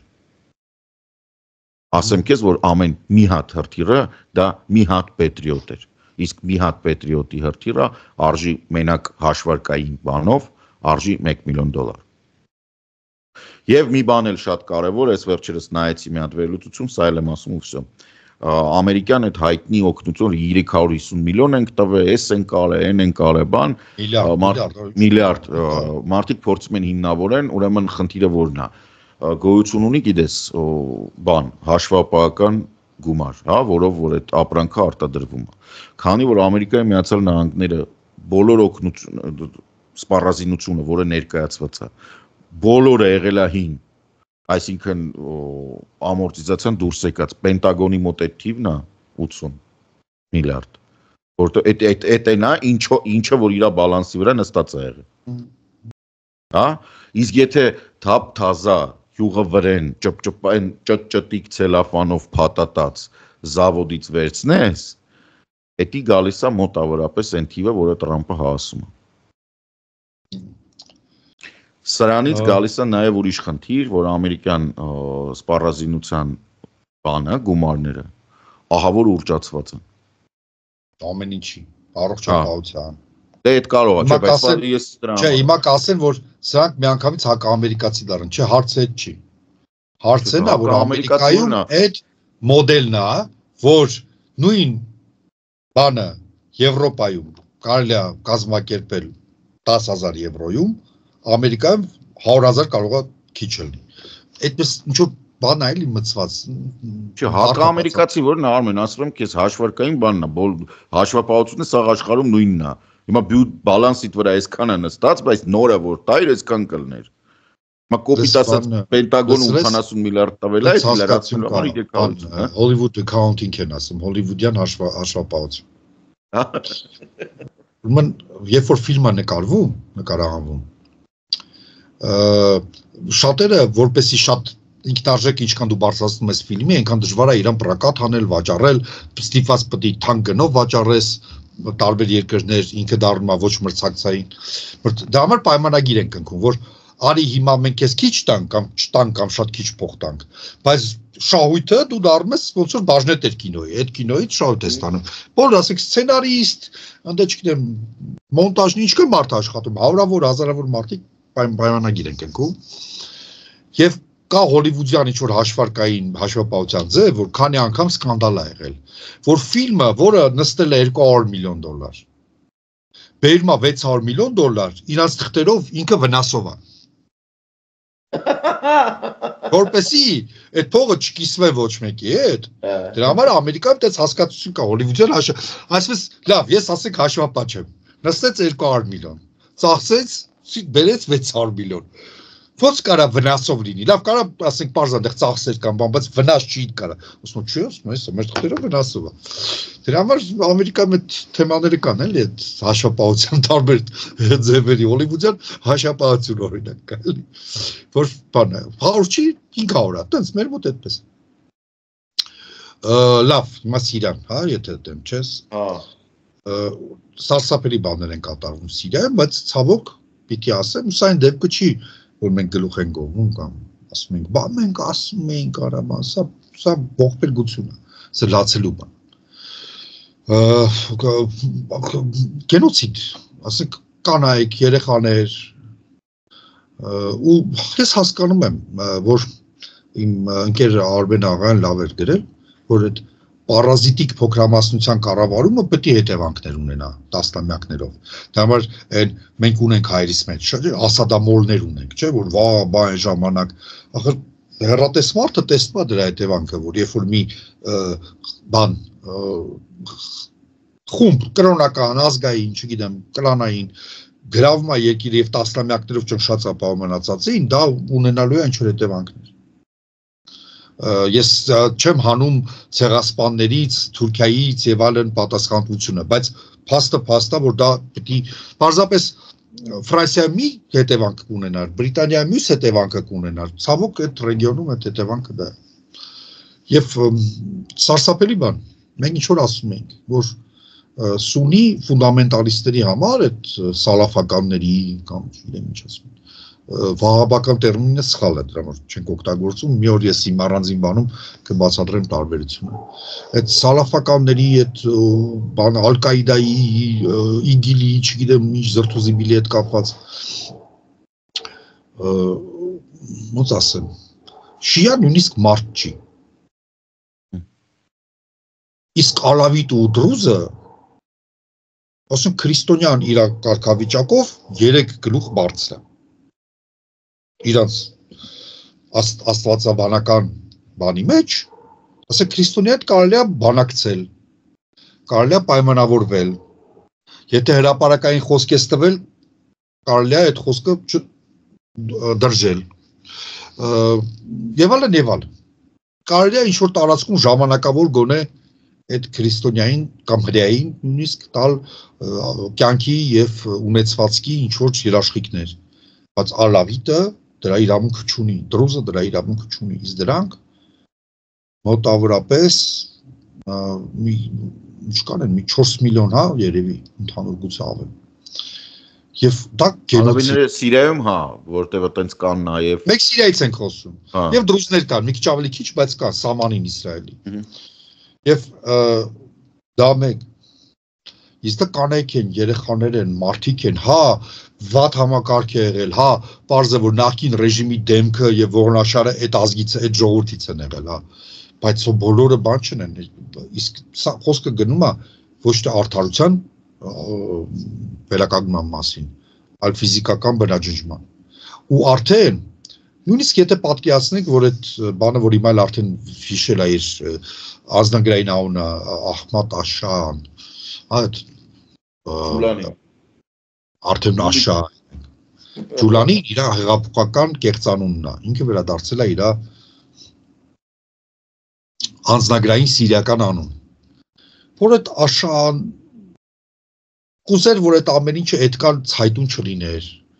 որ սաղ աշխարհը իրեն չքննադատեր, որ դա կարելի էր անել դանդաղ եւ ջուր ձևերով, բայց դե հիմա արի ույղուր, թուրք, բան, անդե պուշտուն, ուզբեկ, տաջիկ, ինչ ես ասում։ Ուզբեկ, հա, տաջիկ, ով որ կա բանին, ֆանատիկոսին ու վարձկանին, համ ֆանատիկոսը կրոնական, համ էլ վարձկանա, որը անդադ փող է ուզում, հա, ինչ-որ բան, ասա մի մորթի, մի սպանի, մի թալանի։ Այդպեսի կարգապահություն հաստատ չկա այդ Ալ-Նուսրաներում, բան, եւ այդ կար իշխանություն ինքը չունի։ Ավելին իրենք համարում են, որ հեղափոխությունը իրենք են արել, ու իրանք հիմա պետք է ստանան դրա տեղը։ Ինչ պետք է ստանան։ Պետք է ստանան գավուրների ունեցվածքը։ Եվ այդ ցեղասպանությունը ունի նաև տնտեսական բան, որ դրանք թարանել են բան տարիներով, 20 տարի, 30, 40, 50 տարի, հիմա մենք պետք է այդ ամեն ինչի տեր դառնանք։ Ու իրանք չեն կանգնելու։ Եթե իրենց չկանգնացնեն, իրանք ալավիների վերջն են տալու ռեգիոնում։ Իրենք դրուզների վերջն են տալու։ Ում վրա չափավոր շիաների վերջն են տալու։ Այսինքն 12-ականների։ Արի տրամաբանությունը շարունակենք ու ասենք, որ իրենք հрьяաների վերջն են տալու։ Ես Սիրիայի տարածքից եմ խոսում։ Հա, լավ։ Քրդերին չեն կարա։ Չէ, նայ, եթե կարողան պատկերացրու, որ Ամերիկան դավաճանում է քրդերին, ոնց որ հիմա Ուկրաինային է դավաճանում, ինչի չեն կարա։ Տոնես էլ կարան, ինչն է ես խանգարում։ Ըստ որում քրդերը սուննի են մեծ մասը, շիաները քիչ են, բայց այդտեղ էլ դու միշտ մարդասպանի համար, բանդիտի, հանցագործի համար, ֆանատիկոսի համար միշտ առիթներ կգտնվի, ասել որ քրդերը այդքան էլ ճիշտ բամեդականներ չեն, օրինակի համար։ Տեղում իմպրովիզացիա անենք համարյա։ Ղուրանի լեզուն է, չէ՞ արաբերենը։ Սուրբ լեզու է, Ղուրանի լեզու է։ Ես Ղուրանի լեզի կրող եմ ասենք։ Իսկ այս քուրդը ինչ որ բաց քրդերեն լեզու է հնարել կամ մի քանի հատ մի հատ չի այդ լեզուն։ Խոսում է, հələ չի ուզում արաբախոս դառնա։ Ուզում է իր լեզուն պայի։ Ուրեմն դու Ղուրանի լեզուն չես հարգում, դու արիդ նորից եմ ասում, եթե կա նպատակ ոչնչացնել բնաջնջել գենոցիդի ենթարկել, դա ձեզ ցեղասպանագիտություն կա մեր մոտ եւ մենք ունենք լավ մասնագետներ, ձեզ կբացատրեն, միշտ կգտնվեն առիթներ։ Դավաճանել են անցել են ռուսի կողմը, այս հայերիս, հա, սխալ մամեդականներ են, հա, SNN դու միշտ կգտնես այդ պատճառը։ Առիթ ավելի շուտ, հնարած պատճառը։ Եվ բնականաբար հերթ հասնելու է քրիստոնյաներին, այն մնացորդ նիկներին, որ մնացել են։ Որովհետև որպես կանոն քրիստոնյաները ապրում են այդ իրենցից ավելի բարեկեցիկ կյանքով, միշտ ապրել են, շնորհիվ իրենց կենսաձևի աշխատանքի հանգամանքների եւ այլն։ Ու ես այդտեղ շանս չեմ տեսնում կներես։ Երկու բառ ավելին Հալեպի հայությունը բոլոր աղբյուրները, որին ես բան եմ անում, Հալեպի հայությունը գնահատվում է որպես պատանդ։ Ընդ որում ընդհանրապես հայկական չեն։ Արևմուտքի համար, հա, արևմուտքի համար։ Եվ եւս մի բան էլ ասեմ, էլի ցեղասպանություն է կատարում, որը հետևում կանգնածա Թուրքիան։ Հիմա ինձ կարան ասեն Էրդողանը անձամբ հրաման չի տվել դրանց, կամ եւ այլն։ Բայց ինչի է ախպեր այդ պետությունը որտե մատը դնում այդպես մի բան լինում։ Ինչի։ Ուրեմն մի բան կա, չէ՞ այդտեղ։ Պետք է կոլը ուսումնասիրել այդ խնդիրը։ Դա եթե թույլ տաս ասեմ, քանի որ ցեղասպանագիտությունը Հայաստանում ի շնորհիվ Մուրադ Մուրադյանի Հայաստանում բացվեց, այդ 2000-ականների սկիզբներ, 99-ի վերջ, Ջորջ Մեյսոնի համալսարանի աջակցությամբ Վաշինգտոնի։ Եվ որքան է դա ձեզ դուր չի գալիս, մեզ համար նորմալ է, դա կարա դուր չգա որոշ քայլիստների, դա էթնիկ ինքնության մի մասն է։ Թուրքերը, որոնք որ այդ ուйգուրներն են, ովքեր հիմա կոտորած են անում, եւ նրանք, ովքեր համարվում են, իրանց համարում են օսմանո-թուրքերի ժառանգներ, եւ նրանք, ովքեր օղուզներն են Ադրբեջանում, իրանք ուйգուրը ոնց կարա լինի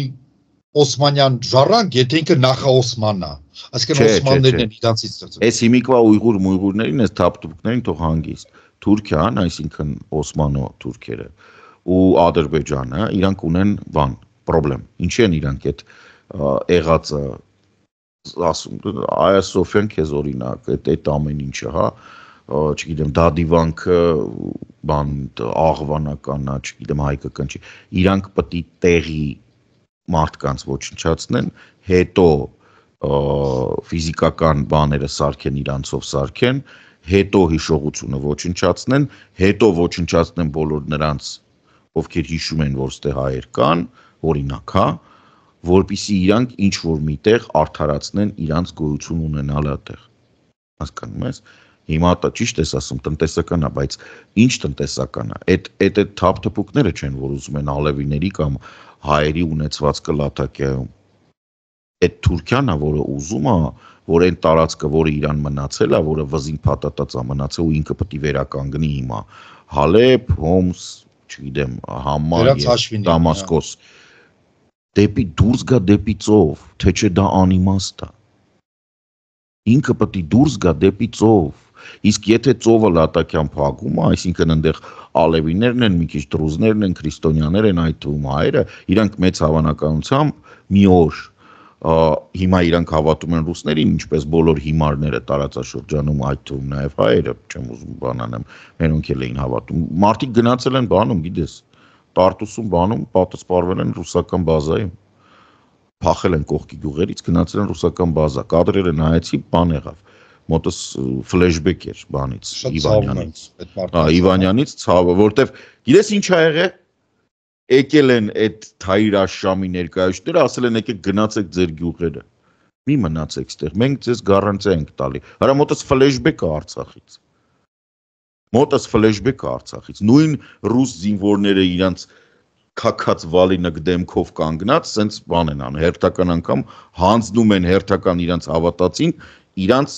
բան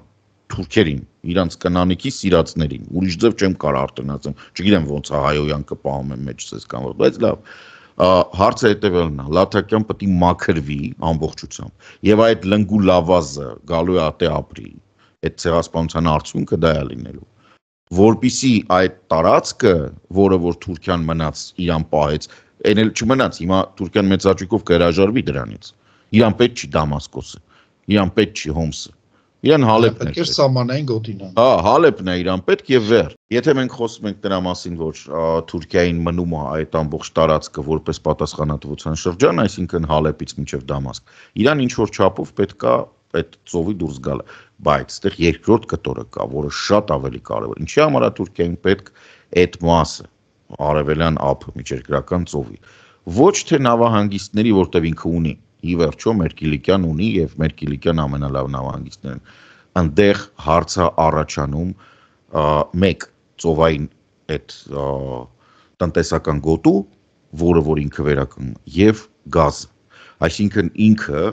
Կիպրոսի հունական մասը արդեն ամբողջությամբ արևելքից շրջափակում է, ստեղ էլ իր բարեկամ Իսրայելն է եւ ինքը Կիպրոսը վերցնում է ծովային շրջափակման մեջ, ինչի համար է դա կարևոր է, որ ասենք, եթե այդ քոնը չի, կամ դու չունես պայմանագիր, ինքս իր այդ տենց պայմանագիր չուներ, քո նավատորմը չի կարող այդտեղ մշտապես գտնվի։ Դա միջազգային բան է, դու կարաս ինչ որ անցնես, կարաս ասենք, չգիտեմ, ինչ որ գործողություն անես, բայց եթե դա քոնն է, դու այդտեղ կարաս գաս կանգնես ու չգնաս։ Ասեմ ավելին, եթե դա քոնն է, կամ դա քեզ է հանձնված ինչ որ թղթով, դու կարաս թույլ չտաս, որ ուրիշը տեղ մտնի։ Հետևաբար այս ամբողջ պատմությունը ի վերջո գնում է նրան, որ այս տարածքը վերցնելով, ստեղծեղասպանություն անելով եւ բնակեցնելով ուйղուր այդ զիրտուզիբիլով, իր վերջնական նպատակը Լիբանանն է, որը կտրի տանի եւ Կիպրոսը, հունական մասը ճնշելու, իսկ գլոբալ գաղափարը գազի հանքերն է եւ ամբողջությամբ արևելյան միջերկրական ծովի այդ մասը վերցնել վերահսկողության տակ իր լավ բարեկամ Բիբի Նետանյահուի հետ միասին։ Ուրեմն այսպեսի մի նաև բան կա, պետքա երկու բաներ ամփոփեմ արդեն այս մասը, եւ էլի ասելու բաներ կան։ Սիրիական պետություն, այնպես ինչպես մենք գիտենք, էլ չի լինելու։ Միասնական սիրիական պետություն չի լինելու։ Այս սունիներին այսինքն ռադիկալ սունիները, որոնք սպերեց Թուրքիան, շիաները, ալևիները, դրուզները եւ քրդերը եւ քրիստոնյաները նույն երկրի մեջ ապրել չեն կարող։ Դրա համար հիմա հարց է ծագում, թե այդ Սիրիայի մարմնի վրա ինչա լինելու։ Մեծ հավանականությամբ այն ինչ որ իրականում վերահսկվելու է Թուրքիայի տակ Սիրիա պիտակը իր վրա է վերցնելու, բայց ինքը վերահսկելու է Սիրիայի ոչ ամբողջ տարածք։ Արդեն խոսակցություն կա, որ իսրայելական զորքերն են մտնում ալևիներին փրկելու։ Նու դրուզներին արևելը ինչ է։ Հա, պարզ է որ դրուզներին, որտեղ Իսրայելում դրուզները լավ են նայում դրուզներին, էլի, ասենք քթիներ չունեն դրուզները Իսրայելում։ Ամենայն դեպս պարզ է, որ այդ պրոյեկտը փակվեց։ Եվ պատմական պատճառներ կա, եւ ինչ որ եղավ։ Ես հասկանում եմ, որ սիրահայերը շատ են սիրում իրենց այդ հայրենիքը, շատ հայրենասեր են, մեկ նույնիսկ ինձ համար անհասկանալի չափով, բայց դա ես չեմ մեղադրում, այդպես է։ Իրենց համար շատ տհաճ է, որ Սուրիան էլ չկա, բայց Սուրիա չկա, էլ չի լինելու։ Եվ ամենակարևորը, հայերի համար էլ Սուրիա չի լինելու։ Մոտեկա տեսանելի պատմական հեռանկարում։ Դրա համար Հայաստանի Հանրապետության կառավարությունը եւ մեր սփյուռքի կառույցները պետք է անեն ամեն բան, որ ոնց որ ինչպես դու արդեն ասացիր, պատանդ հայ այնտեղ չմնա։ Ոչ մեկ հոգի։ Ցավալի է, ողբերգություն է, բան է, բայց չեմ ցեղասպանվել անունի չի։ Անուն ինչի։ Ես քեզ ասեմ, շատ հետաքրքիր բան ես ասում, այստեղ շատ լուրջ հարց է առաջանելու, ցավոք սրտի, վերանայելու ավանդական կոչվող կուսակցությունների եւ ցավոք սրտի նաեւ հայ առաքելական եկեղեցու դերակատարումը հանրային հասարակական կյանքում, որտեվ դա լրջագույն խնդիր է, քանի որ մեր թշնամիները հիմնականում խոսում են ավանդական կուսակցության տեղի մարմինների հետ, որոնք այս կամ այն կերպ ներգրաված են տեղի իշխանական այդ բաներում, 907 թիվ, ոնց էր, երիտ թուրքերը դաշնակցությունը 15 թվականին պատգամավորներ ունեն։ Աջան, հարցը ես հարցը եւ այդ կուսակցություններն են եւ եկեղեցու համար էլ հոտը պահել է, հետո այդ եկեղեցիները կառույցներ են եւ այլն հայտնի ինչ կնի դրանց հետ։ Կարող է դրանք էլ այդ բարձի, որ հին ուղղորական բաներ են, կառույցներ են։ Ամեն ինչ հնարավոր է։ Ես այդ բանը չեմ ասում, բայց հայ ժողովուրդը իր ցեղասպանվելու լիվիտը արդեն մեկ էլ սպառել է։ Վերջ։ Դա համար պետք է լինի Հայաստանի Հանրապետություն։ Դրա եթե քննադատում ենք այն կողմը, արի այս կողմն է քննադատենք, Հայաստանի Հանրապետությունը իրան որպես հայկական ազգային պետություն պետք է պահի, որը իհարկե չի կարող աշխարհում, մենք չունենք այդ ռեսուրսը, ցավոք չունենք, որ ամբողջ աշխարհում հայերի կողքը կանգնի կռիվ տա, բայց գոնե եթե հնարավոր է մարդու եւ իր ընտանիքի կյանքը եւ ունեցվածքի մի մասը փրկել, պետք է փրկի։ Ազգային պետություն ունենալու գաղափարը ոչ թե այն ինչ որ Փաշինյանը երկում է մեր քայլիստները ինչ որ ասում են, ես ինչ շատ բան ծանր եմ տանում, դրա համար աշխատում եմ ճշգրիտ եզրույթներ չօգտագործել, տեղին եզրույթներ չօգտագործել, այլ ազգային պետությունը, որ ցանկացած հայ աշխարհի երեսին իմանա, որ եթե ինքը ճնշումների է ենթարկվելու, եթե իր հայ լինելը դառնում է խնդիր, աշխարհում կա մի երկիր, որտեղ հայ լինելը խնդիր չի, հայ լինելը լուծում է։ Հայ լինելը լուծում է, ոչ թե խնդիրը։ Եվ դրա համար գոյություն ունի ազգային պետությունը, ոչ թե նրա համար, որ բան անենք, հիպալերգեն ազգ ստեղծենք, որ մեր հարևանները մեզ հոտ քաշեն ու հանկարծ չփռշտան։ Դրա համար չեն ազգային պետություն ստեղծում։ Դա արդեն ուրիշ բան է։ Ազգային պետություն դրա համար է ստեղծում։ Սա շատ բան է։ Ես երկար չեմ ուզում խոսել, թե ինչ կլինի Սիրիայում եւ այլն, բայց իմ սպասումները այն ինչ որ կա այն արդեն իրականանում են եւ ավելի վատ են լինելու։ Նորից եմ ասում, ես չեմ պատկերացնում, որ նույնիսկ այդ բանին աշային կանչեն ինչ որ մի հատ Լոնդոն, թափտան, գլխին մի երկու անգամ խփեն, ասեն ինչ անում եք աշխատիչ ցեղասպանել։ Ինքը չունի այդ իշխանությունը այդ բաշի բուզուկների վրա։ Չունի, արի օբյեկտիվորեն խոսենք։ Ես եմ ուզում ասեի, չի կարա, այն իսկի շուտով կարա։ Իր կաբինետից ինչ որ մի հատ ջոկատ հիշենք, հա, ինչ որ մի հատ ջոկատ է բաշի բուզուկների, արունախում, աշկերը արունակալած։ Ասենք բանն էլ վարձկանության, ասենք աշխատավարձներ 2 ամիս ուշացնում են։ Դա այս պայն դա լուծելի խնդիր չի։ Ոչ մեկի համար։ Այդում նաև այդ աշահը։ Եվ ընդհանրապես այդ սունի ֆունդամենտալիզմը սարսափելի բան է։ Մեծավոր արևելքի հերա անիծելու է։ Եվ հիշում ես ասացի, որ ես մի բան կա ուզեմ Սիրիայի ասել։ ԱՄՆ կոնգրեսը ընդունել է որոշում, չգիտեմ, նախնականն է թե վերջնականն է արդեն, որով Թուրքիան դադարվում է Թուրքիան արդեն Եվրոպա չի։ Եվրասիա, այո։ Եվրոպա-Եվրասիա վարչությունից տանում են Մերձավոր Արևելք։ Մերձավոր Արևելք եւ պարտավորեցրել է բոլոր հարաբերությունները Թուրքիայի հետ վարել որպես Մերձավոր Արևելյան երկիր։ Դա իհարկե խնդիր է, որովհետեւ ինչի է Թուրքիայի համար խնդիր, որովհետեւ ինքը ասոցիացված անդամ է եւ տեխնացու է։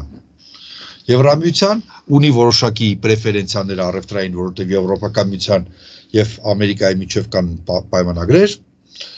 բազում հիմա Տրամպը դրանց քննադատում է, բայց դրանք գործում են դա։ ինքը բավական շատ պրեֆերենցիաներ կարող է կորցնի դրա Ամերիկայի հետ հարաբերություններում, բայց մյուս կողմից այստեղ մի քիչ տրամպական պայել եմ տեսնում, որ Թուրքիային արգելում է դառնալ Եվրոպա։ Այսինքն նայեք, Ուկրաինային իրենք փորձում են արգելեն, բայց Եվրոպան ուզում է, Ուկրաինան ուզում է, չեն կարողանա արգելել։ Այստեղ Եվրոպան իրենց չի ուզում որևէ կերպ, չի ուզում եւ վերջ։ Ոսր ասած, բանն է։ Սֆալտները չուզում տեսնի, ասում չէ, դուք Եվրոպա չեք, հա, իրենք իբր հիշել են այս վերջի կես տարի, որ երբ որ տնտեսության հերը անիծել են, երբ որ բոլոր հարևանների հետ խնդիրներ ունեն, երբ որ տեղական ինքնակառավարման ընտրություններում մենք դրա մասին քիչ խոսեցինք, Էրդողանը 13 թե 13-ից 15 վիլայետ կորցրեց, 13-ից 15 վիլայետ կորցրեց, երբ որ բոլոր խոշոր քաղաքները կորցրեց, երբ որ վիճակը այսպիսին է ոնց որ կա, երբ որ քեմալիստները ու քրդերը արդեն քաղաքական առումով գալիս նստում են վզի, հա, ինքը հիշեց, որ Եվրոպա կա եւ այլն, բայց Ամերիկայից էլ, փաստում Եվրոպայից էլ ասում են չկա, ախպեր ջան։ Ֆրանսիան չի հանդուրժի, որ դու Եվրոպա չես։ Հա, դե բարձր առաջին խնդիրն է։ Այդ նաեւ են գայլիստական պրոպագանդիստներին, որոնք պնդում են, որ մեր ինտեգրումը Թուրքիայի հետ եւ Եվրամիության հետ ինտեգրումը իրար չեն հակասում։ Բանա, չէ՞։ Տենց տենդենցիա ունենք, հա։ Հիմարների ասում է ՀԱՊԿ-ի հետ է համատեղելի, մի խումբն էլ ասում է Թուրքիայի հետ է համատեղելի, ասենք բան է։ Եվ սա այսպեսի հետաքրքիր փաստ է եւ իրողություն։ Եվ հիմա ամփոփելուց ես ուզում եմ ասել, հիմա շատ է Ռուբեն Վարդանյանի կոչը եւ այլն, նախ ասեմ, որ բոլոր դեպքերում, ինչի բոլոր դեպքերում, այդ բաները մոռանանք։ Ինքը իրեն արժանապատիվ է պահում։ Այդ ծանրագույն պայմաններում։ Եվ մարդուն, ով որ նույնիսկ եթե քո ազգից չի եւ այլն, որը այդպեսի ծանր պայմաններում իրեն արժանապատիվ ու տղամարդավար է պահում, արիաբար, ասենք, որտեղ բան սերային բան չմտցնենք։ Դա պետք է գնահատել, եւ դա գնահատելու է սա մեկ։ Երկրորդը Ադրբեջանը ով է, որ հային դատի։ Ով է այդ երկիրը։ Ինչը արդարադատության համակարգ ունի, օրենքի մասին պատկերացումներ ունեն, հարգում են օրենքը, հա, իրավունքի երկիր է։ Այդ աշճան, որ արդեն հայերին իրավունք ունեն դատեն, մեր քաղաքացիներին, իրենք ով են ընդհանրապես։ Եվ չի կարող հայ մարդը ադրբեջանական արդարադատության չարդարադատության, անարդարադատության բանդարն։ Դուք դատերը նայեք, թուրքերի իրենց ադրբեջանցիներին, այնպեսի մեկ-մեկ այդ միջազգային կառավարողներին այդ իրավապաշտպան մարմինների բան, որ կազմակերպությունների նայում ես, թե ինչեր են գրում Ադրբեջանի մասին, մազերդ բիզբիզ է կանգնում։ Բիզբիզ է կանգնում մազերը։ Չեմ ուզում մանրամասներ ասել, բայց մարդու ուղեղի մեջ չի տեղավորվում։ Ու մտածել, այստեղ կան նաև բաներ, որ քաղաքական հակառակորդներից կարելի է ազատվել նրանը, որ Ադրբեջանին թողել, հա, եւ բրցնել։ Վաղը միսօր ձեզ են հանձնելու Ադրբեջանին։ Մեզ չէ, առաջինը ձեզ են հանձնելու։ Մի արեք այդպեսի բաներ ու պարզ է, որ այդ մարդիկ պետք է գան Հայաստան, բոլոր միջոցներով պետք է այդ մարդկանց բերել Հայաստան, սա մեկ։ Երկրորդը, պատկերացնենք, որ այդ մարդկանց մեջ կան մարդիկ, որոնք մեր արդարադատության համակարգը, իրավապահ համակարգը ունի հարցեր։ Հələ որ հարցեր, որտեղ անմեղության կանխավարկած կա բոլորի նկատմամբ։ Մենք հո ադրբեջանցի չենք, չէ՞։ Ուրեմն, այդ մարդկանց սկզբից պետք է բերել ստեղ, ռեաբիլիտացնել, հնարավորություն տալ վերականգնել որքան հնարավոր նրանց առողջությունը, հոգեբանական առողջությունը, հետո անկեղծ պետությունը օրինական ճանապարհով ասի քեզ, պարոն Էսիմչյան, մենք սենց հարցեր ունենք, կամ չասի, հաշվի առնելով հանգամանքները։ Բայց դա մարդիկ իրավունք ունեն իրենց հայրենիքում գտնվել։ Ու ես Կարծում եմ, որ որևէ մեկը այստեղ չպետք է դա նայի, լավն է այս մարդը, վատն է այն մարդը, ինչ որ Ղարաբաղյան կլան, ինչ որ ռասիստական չորտնս բաներ եւ այլն եւ այլն։ Այդպեսի մտայնություն ունա մեզ դարձնում է զոհ։ Զոհը դարձնում բոլորիս։ Իսկ մենք զոհ դառնալու լիմիտն ենք արդեն սպառել։ Շուտ է ցեղասպանության։ Այնպես որ եթե ինչ-որ բանով կարող ենք աջակցել, շուտապույտ վերադարձ հայրենիք եւ այդ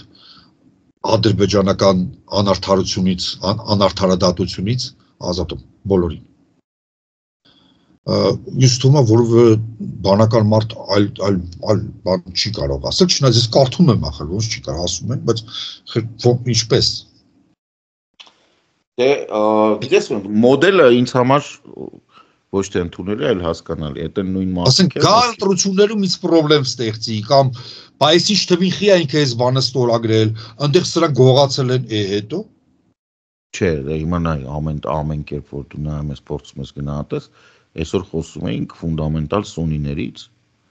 ովքեր ուզում են ամեն ինչ ոչնչացնեն, որպեսզի կոպիտ ասած հողի ու քարերի արժև արդարացնեն իրենց գոյությունը։ Լրիվ նույն մոդելն է։ Եթե դու փորձում ես ինչ որ մի կերպ հարցը լուծես, որը կանոնից դուրս է, այ ժողովրդավարության, ասում իհարկե ինչպես Չերչիլն է ասում, ինքը ամենավատն է, բայց դրանից լավը չկա։ Հիմա դու չես կարող օգտագործես այդ բաները, հիմնավորումները, որպեսզի ձերբազատվես ինչ որ մի բանից, քո անցյալից, հա, ասենք, որտեղ այնտեղ պարտադիր չի քաղաքական հակառակորդ ոնց որ դու ես ասում։ Կան բաներ, որոնք կարող է այտենց պետք չի որ հնչեն, բայց դե հիմա այդ էլ մի բան չի էլ, ասենք պարտադիր չի այդ մարդկանց բանան։ Ես շատ վաղուց ասած մոտավորապես 20 թվականի դեկտեմբերից իմ համար մտցրել եմ սեփական վետո եւ ընդհանրապես չեմ խոսում եւ չեմ մեկնաբանում Արցախի հետ կատարված կամ արցախյան քաղաքական գործիչների հետ կատարված որևէ բան public ոլորտում դրա համար ոչինչ չեմ ասի հիմա իմ դիրքորոշումները պարզ են քանի որ ես բազմիցս արտահայտվել եմ Ադրբեջանի մասին Թուրքիայի մասին Ռուսաստանի մասին այսինքն պարզ է իմ դիրքորոշումը որ Ադրբեջանում ասենք չգիտեմ նույնիսկ պակիստանցի հանցագործին չի կարելի դատել չնայած Պակիստանին վերաբերվում է մի քիչ ավելի լավ քան Ադրբեջանին հա Ադրբեջանը ինձ համար գոյություն չունեցող ինստիտուտ է, որը ստեղծել է Ստալինը եւ Էնվերը, որը ունի նպատակներ եւ այդ նպատակները ինքը պետք է իրականացնի։ Գոյություն չունի իմ համար դա որպես պետություն։ Դրա համար օրինակ իմ գրառումների ես իրան կոչում եմ Աբշերոն, չգիտեմ, Աբշերոնյան ոհմակ։ Չեմ համարում, որ այդ պետությունը չկա դրան պետություն։ Դրա համար ես այդտեղ քեզ ոչինչով բարձր չեմ հակադարձի, բայց բան էլ չեմ ասի, ասելով որ այո, ցանկացած հայ պետք է իր պետության մեջ ապրի թե շատ լավ, բայց եթե վատ պետք է ապրի, ինքը էլի պիտի ստեղ վատ ապրի, ասինքն եթե պետք է պատժվի, ստեղ պետք է վատ ապրի, որովհետև դա տարբերակը չես կարա մենակ լավով լինես։ Հո բան չես, Տրամպի պես կազինո չես սարքել։ Լսի ախպեր, եթե Բելգիայում դատվեին Ես կասեի թե լավ, հիմա այնտեղ համ արդարադատություն կա, համ էլ պատիժը ինչ պետք է լինի, ասենք, այնտեղի բանտը մեր բաների որոշ բանտից լավն է, հա, որոշ մեգադախլչիների կառուցած չէ, թող այդ հումորը անեմ էլ ինձ դրական։ Մեր որոշ մեգադախլչիների կառուցած էլիտար շենքերի բնակարաններից լավն է։ Այո։ Ինչի համար եմ ասում, որտեղ այդ մեգադախլչիներին սպասում է դեռ այդ բանտերը, իրանք ուղղակի չգիտեն։ Ու բանա, ես բայց Ադրբեջանի նման երկրում Չէ դե արմեսիկի դե աբսուրդ է հասկանում ես դու գիտես նախապայմանները գիտես նախապատմությունը գիտես ինչա կարաս մեղադրես կարաս էս անես կարաս են անես կարաս ասես ինչ կոնսերվի բանկա են կախի ինչ հասկացան կարա բայց դու չես կարող նույնիսկ բանի պարագայում հա դատավարությունն է հիմա գոնե Անես դատավարությունը լինի, տենց կինոներ կան, չէ՞ որ նայես դատավարությունը բան։ Նայ։ Ուրեմն մեր կառավարությունը ակնհայտ, մեր կառավարությունը ասեմ վատ եմ զգում, կառավարությունը։ ակնհայտ է, որ Եղիշե Կիրակոսյանին հանելու ինչ նկատի ուներ, ակնարկում է, որ մենք պատրաստ ենք հայտերը հանել բոլոր դատարաններից, ինչու՞ չի կարա, բայց ակնարկում է, որ կարանք հանենք, առևտուր է մտել, բանա։ Ստեղ առևտուր է մտել, Եղիշեյով է, ոչ թե հանելով, որովհետև Հաագայի, շատերը չգիտեն, Հաագայի տրիբունալը այնպիսին է, որ կոպիտ ասած Ֆրանսիան կարա Ադրբեջանին դատի տա Հայաստանի քեյսով, նույնիսկ եթե Հայաստանը ասում է չէ։ Այսինքն դու այդ հայցադիմումը չի զրոյանում, ախպեր, հոդս չի ցնդում։ Քո լավագույն խաղացողին հանում ես, թուլացնում ես թիմը, ցույց տալու համար, որ կարող ես նաև պարտվես, հանուն։ Դրան ինչ Ադրբեջանը պատասխան է, որ Հայաստանը ոչ միայն դրանք պետք է դատվեն, այլ պետք է հանձնի իրան պատերազմի հանցագործներին։ Այսինքն բոլոր Ղարաբաղցի տղամարդկանց տեսականորեն մեծ մասը, որոնք զենք են բարձրացրել, կռվել են։ Դու, այսինքն, սա անվերջանալի է։ Դա Դուբայում կնքել է պայմանագիր Պակիստանի հետ J-17-ների հետ, ինքը հավատում է իր օտուժի երակայությանը, ինքը հավատում է, որ 2 տարվա ընթացքում, այսինքն մինչև Տրամպի վերջ, իր ռազմական հզորությունը կհասցնի նրան, որ Տրամպի վերջի տարին, հիշի 3 տարի, այդ վերջի տարին ինքը կպահի, 2 տարվա ընթացքում կհզորանա, կհարցակվի, կմաքրի, լատակյա կսարքի, Սյունիքում, սաղին կկոտորի, սաղին կմորթի, սաղին կթափի, այն մի տարին է Տրամպի միջոցով, Իսրայելի միջոցով կզրոյացնի, կասի չի եղել այ։ Սա ուղղակի ցավոք սրտի, ես արդեն ստիպված եմ սա բաց ասեմ, որտեղ էլ տարբերակ չկա, հասկանում ես, պարլամենտում, ՔՊ-ում, քայլիստները բան, իրանց էշի տեղ են դնում, իրանց թվում է, որ խաղաղության այդ գործընթացը, որ հիմա այս պայմանագիրը, այս կուղարկենք, ընդեղից հետ կգա, կուղարկենք, հետ կգա, դնենք, բայց այդ process-ում դրական բան կա։ Չէ, դրական բան կա, որտեղ Չէ, իրանց համար, հիպոթեկը փակվում է։ Հա, հիպոթեկը փակվում է, աշխատավարձը գալիս է, խնդիրներ չկան։ Իրանց համար։ Դրա համար է խնդրեմը ԿՊ-ի հենց դրանում է, որ ասում են պատահական կանգառներից մարդկանց հավաքել են, բառից բուն իմաստով կանգառներից, փաբերից դուրս էին գալ, այնքան խմած, որ ծառի տակ հետ է տալի, սենց բարձրացրել են, ասել են, լավ, սրան է պատգամավոր սարքենք, տարե պատգամավոր են սարքենք էր։ Դրա համար պարլամենտում նստածա փաբի դեմը հետ տվող լակոտ, կանգառից եկած բիձա, սուպեր դախլչի, որ փորձում ես ազգային ժողովը նայես, ով կարա բան ասի, որ մարդ չկա։ Մարդ չկա։ Օֆ, լավ, արի այս բանը, նոտայի վրա, մենք դրա մասին շատ խոսենք, ընդհանրապես ես կարծում եմ, որ մենք շատ ենք խոսում արտաքին քաղաքականությունից, ներքին քաղաքականությունից, բայց ես երկու բան ասեմ, որը դրական է կլինի։ Այո, սիրում եմ այդ, չէ, ուղղակի այդ ռազմական բաները։ Նախ եւ առաջ սկսենք նրանից, որ եվրոպական էս համախառն ներքին պաշտպանական բանը, որ ստեղծվում է, Հայաստանի ոնց որ տեղել են անում, որովհետև առաջնորդը Ֆրանսիան է եւ համագործակցելով Ֆրանսիայի հետ մենք կարողանանք շատ բան առաջ մի ամբողջ բան դրանք անենք, շատ հետաքրքիր բան է սա։ Հա, ուրեմն չեմ խոսա դրա մասին եւ երկրորդը։ Չէ, ասա, անոնսը դու։ Հա, անոնսը է դա, որ մեծ հաշվով մենք տեսեք, քանի որ այլևս չի քննարկվում, օրինակ Ամերիկայի Միացյալ Նահանգները ասաց, որ ռազմական միություն հզոր, որը միջուկային զենք ունի եւ այլն։ Այո։ Որտեղ Թուրքիան եւ Հունգարիան անդամ չեն։ Այո, բայց բոնուսը, որտեղ չկա ոչ Հունգարիա, բոնուսն է։ Ոչ Թուրքիա։ Ես հիշում եմ ստատակ էինք անում, որ Եվրամիությունը լուծարվելու է, որ հավաքվի առանց Հունգարիա, որտեղ ստեղն է ասել։ Հա, բայց ստեղ ՆԱՏՕ-ն լուծարվում է, որ հավաքվի առանց Հունգարիա, Թուրքիա եւ ԱՄՆ։ Որպեսզի Թուրքիան կարողանա որևէ մեկին ասի սրան ուզում եմ, նրան չեմ ուզում, Հունգարիան, ամեն մի, այնպես գիտես չէ որ վերջում Հունգարիան եւ Սլովակիան այո են կողմ են քվեարկել Ուկրաինայի հետ իրենց հայտարարությանը, այդքան բազարից հետո ամբողջ լսի բանի Տրամպի, էդ էլ ասեմ, Տրամպի քաղաքական գործի բանը որն է գագաթնակետը, ասում է բիզնեսմենն է, չէ, որը լավ դիլեր, գործարքներ է անում։ Ամեն տենց վետոն, հետո վետոից հրաժարվելը, բան, միլիարդավոր դոլարների օգուտներ ա բերում Հունգարիային ու Սլովակիային։ Պարազիտիկ պետություններ են դարել, որոնք զբաղկներ են Սլովակիայում էլ հայեր կան, հիմա կասեն մեր երկրի մասին, բաներ ասեցին, բան։ Նույնիսկ Հունգարիայի ես հայ քաղաքացի եմ պես շփվել եմ, ուրեմն դեղ էլ կան։ Հիմա Հունգարիայում շատ հայտնի հայ կաթոլիկ եկեղեցի կա։ Պատմական մեծ նշանակություն ունեցող։ Ուրեմն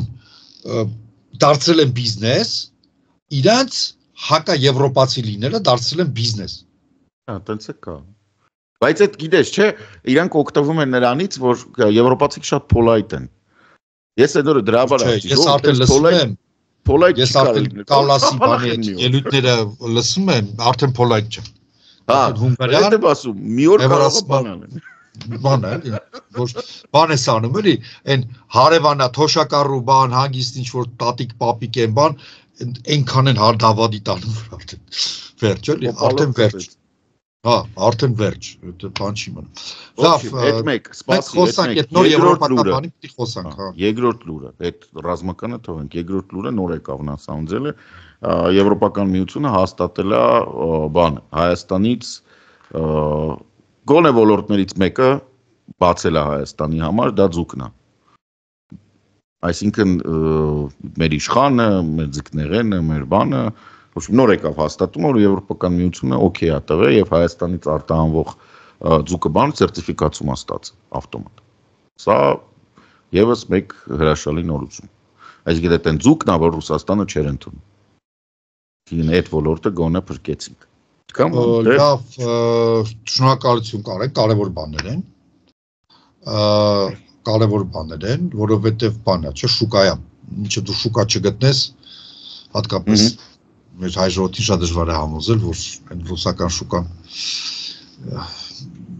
բոլոր առումներով եւ գնողունակության միակ պլյուս ունի ռուսական շուկան, ես ասեմ։ Կարաս զիբիլ ծախ։ Որը մինուս է, այո։ Որ իրականում մինուս է, այսինքն իր միակ պլյուսը, որ այն զիբիլը, որ եվրոպացին գլխիդ կտա ու կասի ես դու ոնց բերիր իմ երկիր, դու միտեղ Տամբովի մարզում ինչ որ մի հատ արդեն բանը, այն ալկոհոլից ուղեղը սրբած մեկին կգտնես, վրան կծախես։ Էտա ուրիշ բան չունի, բայց դա մինուս է, որովհետև դու քո տնտեսությունը, արտադրությունը վերածում ես աղբի արտադրության, դառնում ես աղբարտադրող երկիր, որը չի կարա լավ լինի, տենց բան չի եղել մարդկության պատմության մեջ, որ դա չունենա հետևանքներ։ Օրինակ կարտոֆիլի համով լոլիկը, որ Հայաստանում արտադրում են ու մեկ-մեկ փորձում են ստեղի շուկայում վաճառեն,